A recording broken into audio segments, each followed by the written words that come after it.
গাজীপুরের টঙ্গী তুরাগ তীরে বিশ্ব ইজতেমার দ্বিতীয় পর্বে মুসল্লিদের ঢল নেমেছে। সেখানে জড়ো হয়েছেন ৪৯ দেশের ১৪৪৯ জন বিদেশি মুসল্লি। শুক্রবার রাতে তারা ময়দানে উপস্থিত হয়েছেন বলে নিশ্চিত করেছে আয়োজক কমিটির মিডিয়া সমন্বয়কারী মোহাম্মদ সায়েম।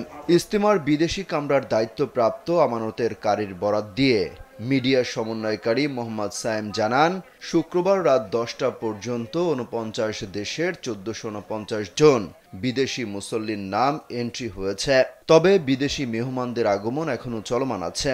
বিশ্ব ইজতেমার এই পর্বে বিশ্বের বিভিন্ন দেশ থেকে আগত ধর্মপ্রাণ মুসলমানরা ইসলামী শিক্ষা, দাওয়াত ও তাবলিগের মেহনত এবং বিশেষ বয়ান শুনতে অংশ নিচ্ছেন।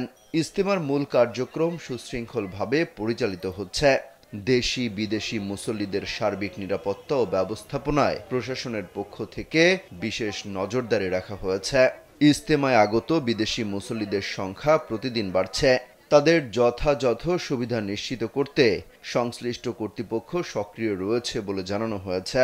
জানা গেছে, বাদ আসর বয়ান ইজতেমা ময়দানে বয়ান করবেন কাকরাইল মসজিদের মাওলানা মনির বিন ইউসুফ।